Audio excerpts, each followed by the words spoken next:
Evo ga Informer. Kaže, kapiten Partizana ponovo pecno bivši klub Stojke, nema boljih igrača Zvezdinih. Čelnici FSS neće odmarati tokom novogodišnjih praznika. Selektor od 10. januara Pixi definitivno odbio. Možda ponovo Wengera da probaju. Đoković sa FIFA pravi tenisku ligu šampiona. Kaže, prepun ideja. Novak ima mnogo ideja, ali ne sprovede sve u djelo zbog obaveza. Izvor Informera. Jokić kao Chamberlain, 18 asistencija. Bogdan 17 poena i po 5 skokova i asistencija, a Aleksij Pokuševski se nije upisao, opet 3 puta šutirao i bio neprecizan. Treba da nastavi da šutira, bit će to kako treba. I preporuka, na svu sreću nema dobrih knjiga tipa Dejan Lučić ili kako god, teoretičar zavere i tako. Kaže, spektakli muzičkih zvezda tokom praznika Bekuda peva na Happy-u. Ne, komentar na ovo, stvarno malo mi se... Kaže, Starlete nam je otkrila novogodišnju odluku, usvojit ću crnče. Znači, svet se raspada na naše oči. I dodatak, Informer, hit, dečko me prebija, ja ga i dalje volim. U to ne bi ni lud zašao. Katastrofa, stravičan potres u susjednoj državi uz kojeg se tresa ceo region. Razoran zemljotres u Hrvatskoj, Petrinja sravnjena sa zemljom 6,2 stepena Richterove skale. To je stvarno stravično. Velika greška tokom vakcinacije u Nemačkoj završili u bolnici jer su dobili 5 doza vakcine. Da ima tu se i prosipa kanda. Vozač saniteta mortus pijan ubio mladića 19, mislim, stvarno ga... Zaplenjeno 333 kg marihuane, vojnik i policajac dilovali sa šiptarima. Ovo ne mogu da čitam.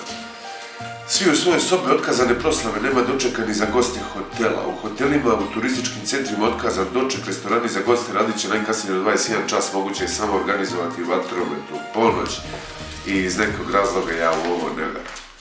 Ali ko mene pita? Kaže, ruske vakcine danas ili sutra stižu u Srbiju. Važi, 15 sekundi, gore, dole, sad 2. To je dobro. Kao opasno ludilo, strašna antisrpska histerija u Prištini, šiptari prete zatvorom Srbima zbog vakcine, Milu propao plan otimanja svetinja.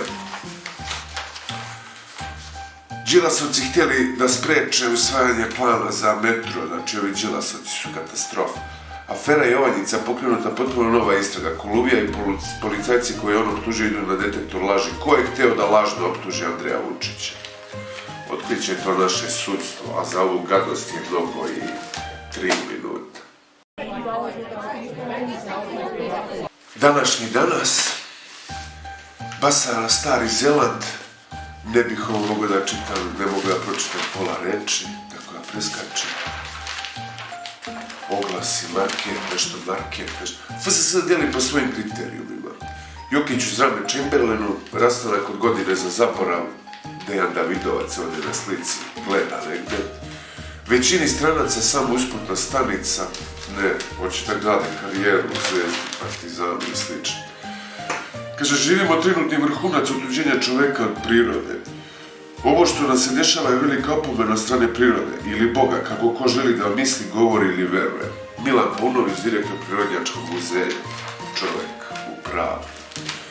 Sprovedena je evakuacija iz kampa Lipa kod Bihaća, migranti svuda nepoželjni. Ljudi su, kako navode mediji u Bosni i Hercegovini, napuštali kamp uzvikujući Italija. Ne, vikali su Srbija, verovatno. Za Inckovog mandata mafija preuzela politiku. Trumpovi ljudi opstruišu Bajdena. Ključe bezbednostne agencije lišene osoblja, kapaciteta i morala. Ja ne znam, komentarišem Srbiju ili šta. Vladine projekcije moguće uz dosta sreće. Znači, Johnny Depp radioaktivni glumac. Zbog toga što je kao tuko ženu i ona živjela u strahu, a kaže, a zanimljivo je i da se već sad spekuliše da ova situacija može dovesti i do toga da Depp postane bez zaslužene nominacije za Oscara za film iščekujući Varvare, koji je Kuci napisao i dobra knjiga, izgleda i film. Antivakseri, antimaskeri, antisatanisti, antimigranti, antipotentni egzibicionisti preplavili su javni prostor. Kako prepoznati Indijance? Kaže, terazijski branitelji Kosova, Nebo Krstić i dalje, ne znam koji ovom čovjeku više daje platformu. Pismo ministra policije listu danas Aca Vulin. Društvo otporu na dijalog. Jeste. Kaže, prisilne mobilizacije izbjeglica srpske nacionalnosti iz BiH i Hrvatske terali ih da laju u Arkanovom kampu. Heroj u lečenju covida politički nepodoba za nagradu grada Niša.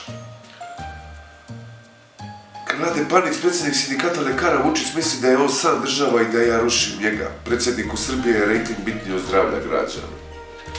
Neujednačen start vakcinacije u EU, u Italiji neki političari i medicinski stručnjaci tvrde da Nemačka dobija više doza vakcine nego što je pravedno. Petrinja porušena, ponehtavalo i u Srbiji. Burne reakcije javnosti na celu spomenika srpskom srednjovekovnom vladaru na Savskom trgu u Beogradu. Stefan Nemanja plaćen kao 2 kipa slobode u Njujorku. Kaže, ne možete da potrošite 9 miliona evra javnog novca, a da onda krijete fakture, dinamiku trošenja novca i da niko ne zna kome su te pare otišle, pa vidiš zemljače da može, Kaže, osim ako nije imao drugačiju nameru, poslanik iz Novog Pazara Enis Imamović vjerovatno se začudio u reakciji ministarke Jadranke Joksimović koja mu je zamjerila što je se obratio sa uvaženom ministarko, jer ona nije Nušićev lik, kako je rekla, niti supruga ministra, već ministar. Znači, rodna ravnopravnost dženja sada. To je naš ministar za evropske integracije. Joj, važniji Beograd jer može biti posticaj biračima ova opozicija, stvarno mislim. Kaže, Vuk Jeremić, glavna svrha je stvaranje administrativnog prostora za prihvat 100.000 izbjeglica. Mini Schengen je samo politički trik. Svi oni vapaju kod nas da dođu, mi smo evropski šampion, što reče ovaj predsjednik. Stefanović, većinska Srbija želi promjenu vlasti na izborima. Ovo je stvarno. Eurointegracija postaje pusto obećanje da vlast zaista želi u EU, ne bi bili 500 dana bez glavnog pregovarača nakon odlaska Tanje Miščević. I znači, koliko je ono gadost, ovo je depresija.